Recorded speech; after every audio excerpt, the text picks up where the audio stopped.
What's up, Sessionistas? Welcome to Street Sessions. At nandito tayo ngayon sa Tobis Estate, Boulevard Branch. So if you're looking for a coffee shop sa part ng Riyadh na to, sa location na to, maganda po itong puntahan kasi they have also your favorite coffee. Tulad nito, Tobis Estate Ice Latte and yung boba. Meron din po silang boba. And our guest for today, si Mama D po.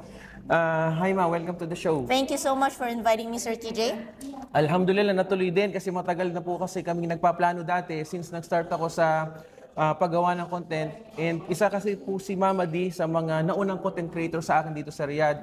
So since then we were talking in Facebook pero hindi po matuloy-tuloy. And right now I'm very happy kasi natuloy din yung plano namin mag-collab. Ma, how are you? Well, I'm doing fine. Thank you very much. And katulad ng sinabi ni Sir TJ, nag-start kami mag-usap through Facebook and ngayon lang kami nagkita-kita dahil sa pag-iimbita niya sa akin dito sa interview na to. So I'm very honored and thank you also for inviting me talaga.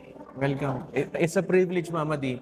At sa mga nakakakilala nga sa iyo through Facebook as Mama D, gusto naming malaman ngayon, sino nga ba si Mama D in person? Or ano yung background mo?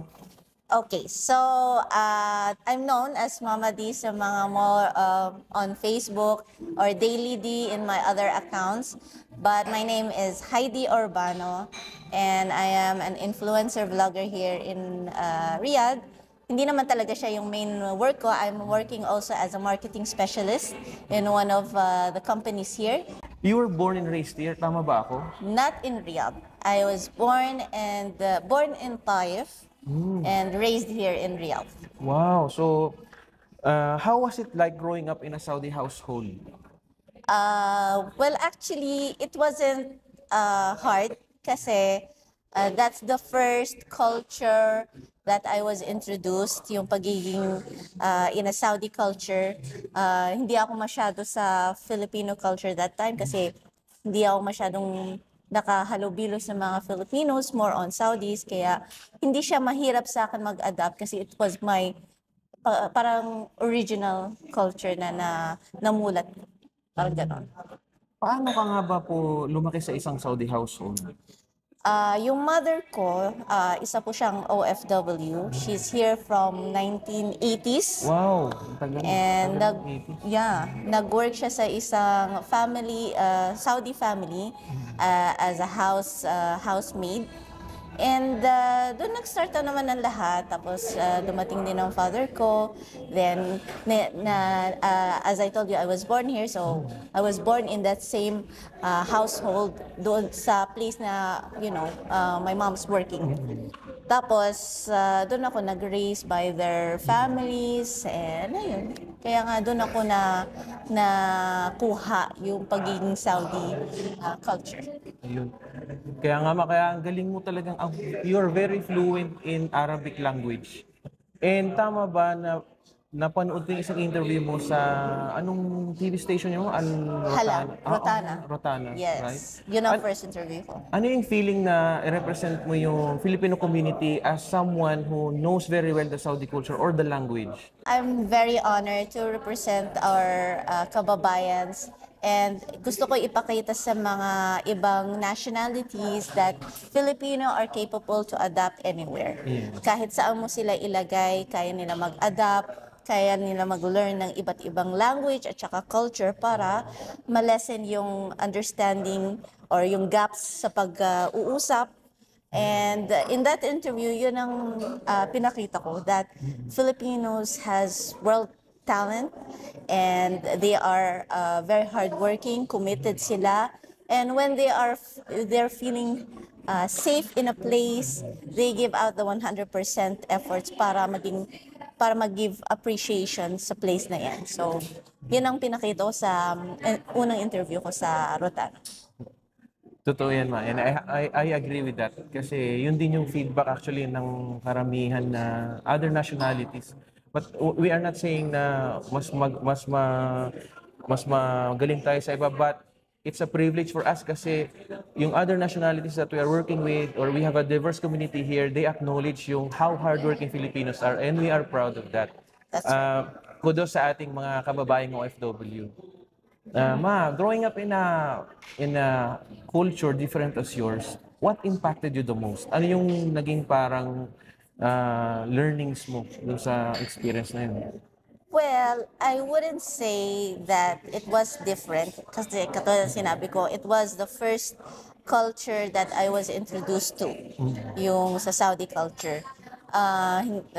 It wasn't that much hard to adapt dahil yung mismong household, they never treated me different. They treated me as one of them. So, parang na-adapt ko yung pagiging, yung not just culture, also their traditions, even their family tradition na pa-practice ko rin tuwing Ramadan and tuwing, for example, tuwing Eid. So, it was easy for me.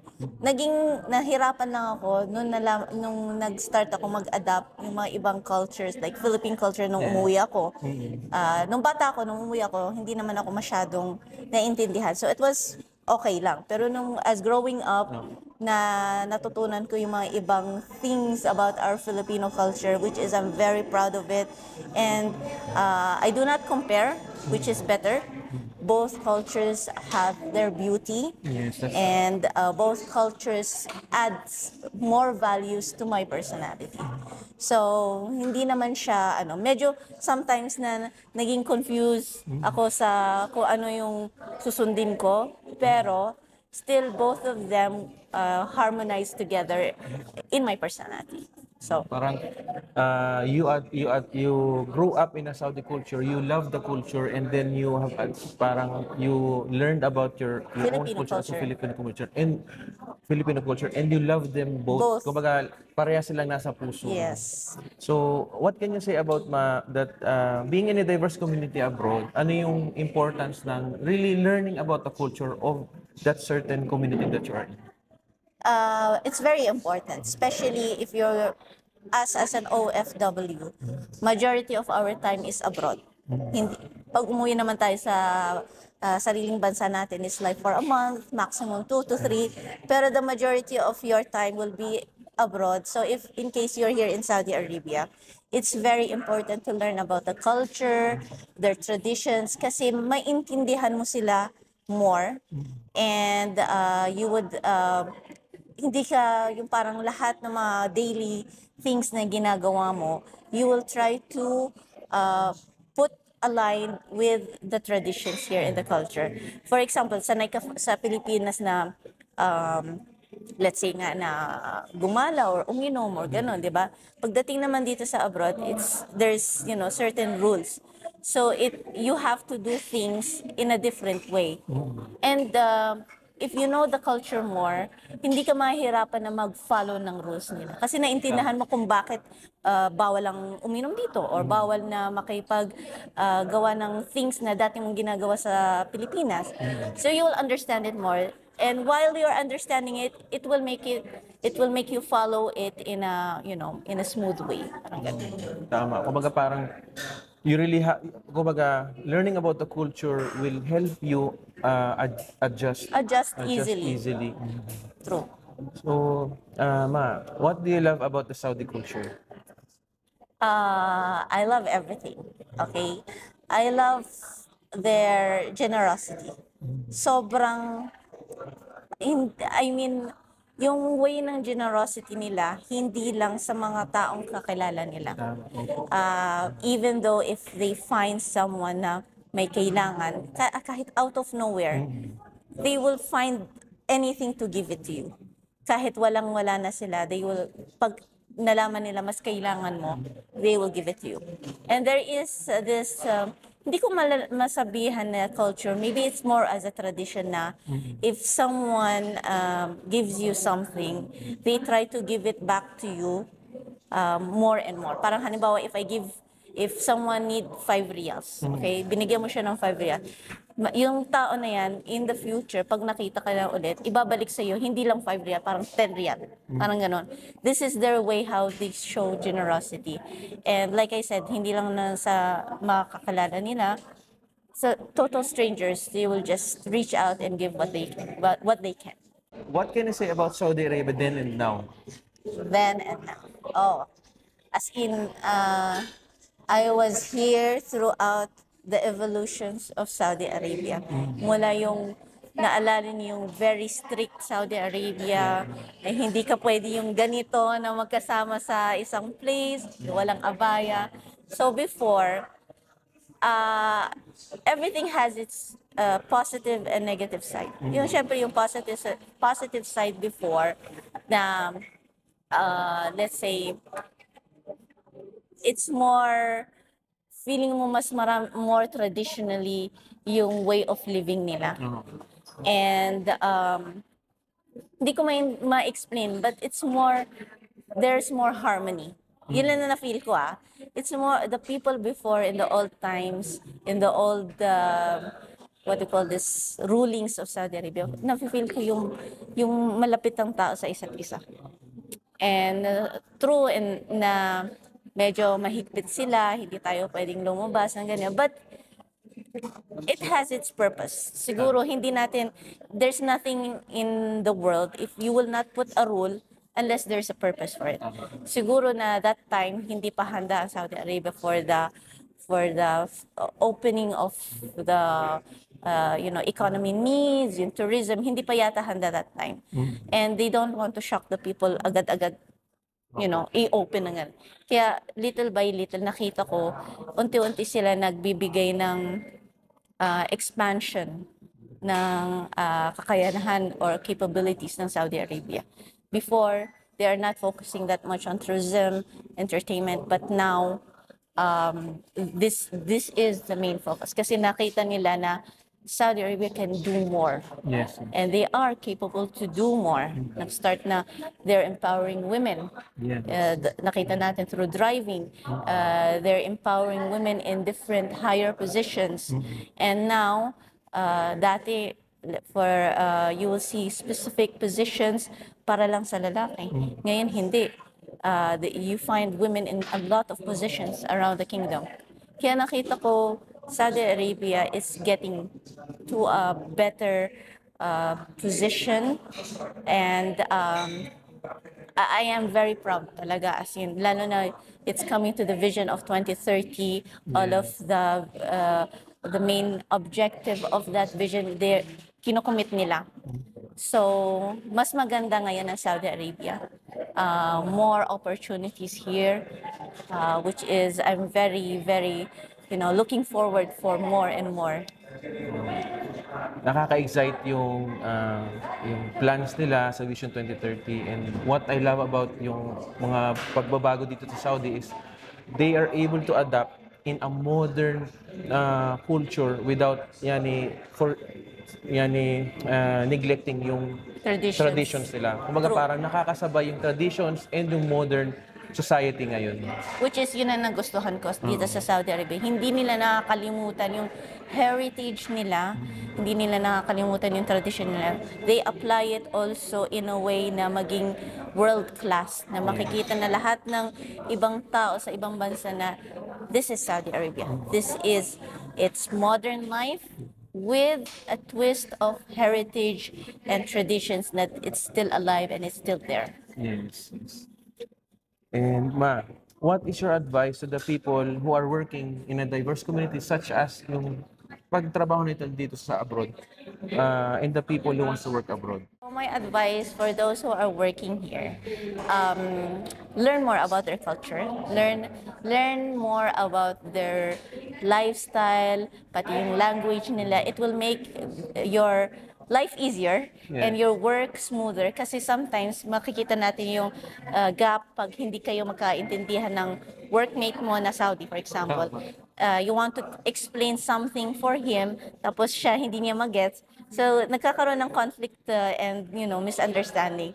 So, it's very good that you would learn kahit, kung let's say wala kayong time, if there's a will, there's a way. Yes. So, yun ang advice ko talaga. It will give you a lot of, smooth ways. Kasi ako, based on my experience, minsan pag nagsasalita ako, hindi ako nagsasalita ng Arabic agad kasi ayoko silang ma-shock.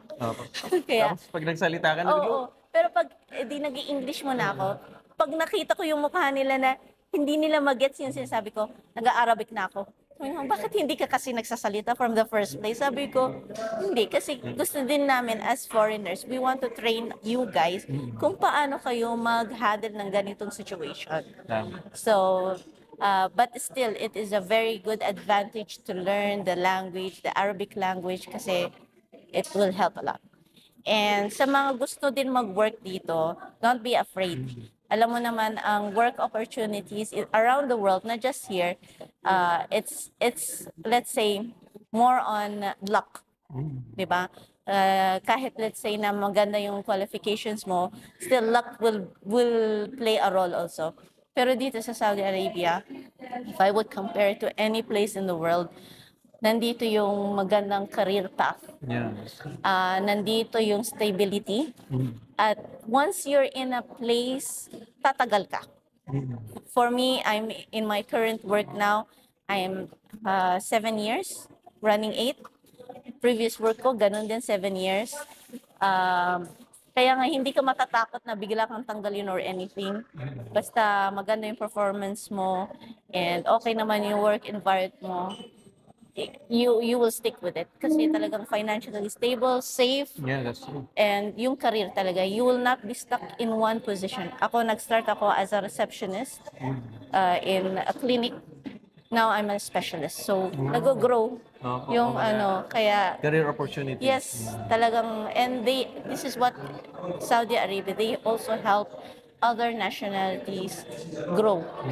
Kaya maganda ang work opportunity dito sa Saudi Arabia. How do you define, in your own perspective, yung home? Home. How would you call a place a home? Home is where your heart is. Home is where your heart is.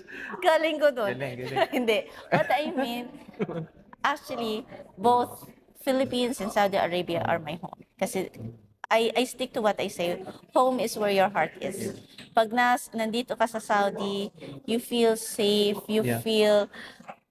feel happy, hindi ka stressed. Tapos pag sa Pilipinas, you feel also happy dahil bumalik ka sa sarili mong bansa and you're with your family. So, both of them, talaga kung saan ka nag-i-establish ang sarili mo. Dito sa Saudi, nag-establish sarili ko and with my family. Tapos sa Pilipinas, nag-establish din ako ng life there. Yeah. So, both of them, I treat them equally as my home. Medyo, let's say, mas I would call here more home kasi dito ako pinanganak Yeah, that's true. and dito ako tumanggal. And kahit iwanan mo ako dyan sa labas, I would find my way home. Pero minsan sa Pilipinas, natatakot pa ako na pumunta kung saan-saan kung wala akong kasama.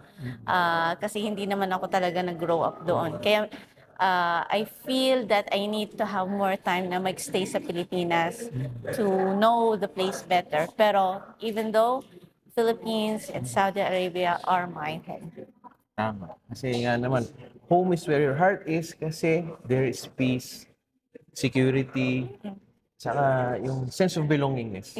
Yun, very important, yung sense of belongingness. Kasi if you would stay in a place and you feel that you are not wanted, you will not feel comfortable and you will not say, this is my home. Kaya nga kung nandito ako, I would say this is my home. Kung nasa Pilipinas, I would say also it's my home. Kasi I feel happy and belong to that place.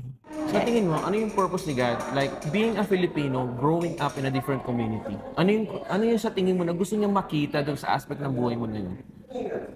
Actually, I feel that having these two culture in me, Philippine culture and Saudi culture, kasi para sa akin, I have a purpose in life that I want to bridge between the two cultures. Yes. Kasi as I see in my TikTok or in my Facebook, marami nagtatanong about, for example, yung mga Saudis, ano ibig sabihin ng ganito, ano yung kultura ng Pilipinas.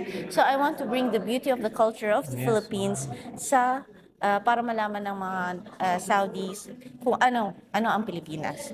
And the same way, I want to bring the traditions and the beauty of Saudi Arabia sa mga Pilipino, at not just Filipinos, even all of the nationalities, para ipakita ko yung beauty of both cultures. So I want to bridge that gap kasi anything that they want to know about each culture, gusto ko I would help them give the correct info or the right info based on what I see.